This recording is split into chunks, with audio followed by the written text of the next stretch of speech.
Here's 2 dinosaur eggs I found on our farm, and it's kind of stormy, and I was out with the tractor and going through this area where we find petrified wood all the time, like a petrified forest.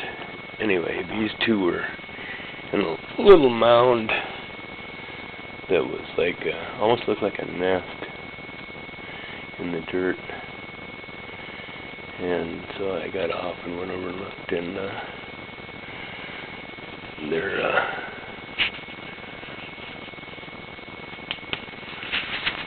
pretty good shape. Well, I mean, considering this one here is broken in half, looked like it was squished. And like I say, you sometimes see the features of things inside the embryos. But I heard they can take X-rays and tell what the features are on the inside of them. Kind of cute to see them tell. That was a little dinosaur baby at one time. Anyway, it looked like it got squished somehow in the nest. Of course, with all the glaciers and everything, I guess the eons had passed. Lucky to be that much in shape. And then this is the bigger dinosaur egg here.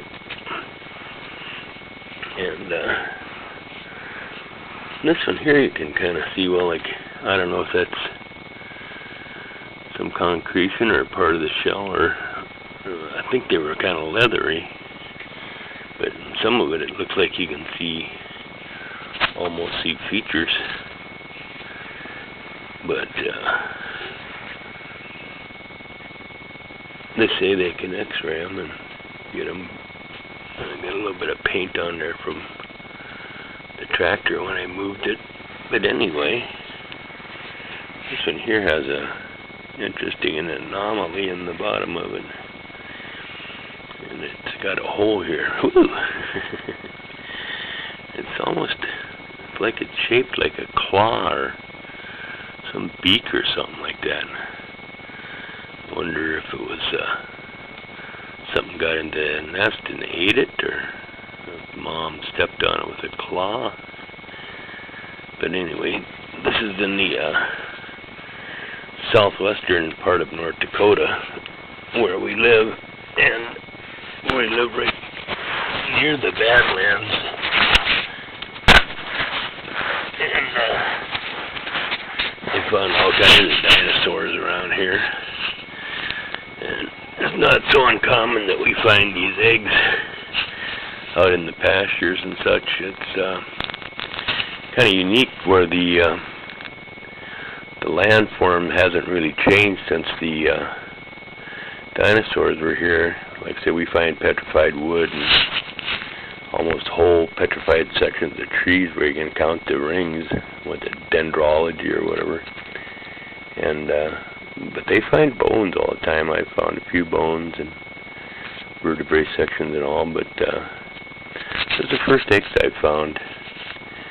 Like saying, we're on the periphery of the Bad Lands, and this is the area where, you know, I think it was like some kind of ancient forest, swampy forest or whatever. But if anybody would be interested in obtaining some dinosaur eggs, I would entertain offers. Like I say, I got 1.5 dinosaur eggs here. And the more I check out my pastures, I might find more of them. But anyway, we got 1.5 right now. Kind of a unique living room ornament. But anyway, like I say, this is in the original village of Leipzig, North Dakota area, on the periphery of the Badlands. And the land I got, some of it was originally broke when they settled it, but most of it's all original pasture, like it was from the day they came in and settled. This area here, where I found this, was all, had never been plowed or developed for cropland, and so that's why it's still just marginal pasture area with a lot of the original geology is still all intact. Like I say, you could see the little kind of a nest mound and the petrified wood that was surrounding it, and then these being in the nest. So I took the old John Deere and loaded them up and brought them back to the farm. So if anyone was interested in some dinosaur eggs, they could contact me. And it's P.O. Box 249, New Leipzig, North Dakota, 58562. It's J.L. Myers, or just 2-box holder 249, New Leipzig, North Dakota, 58562. And you could have your very own dinosaur eggs in your living room.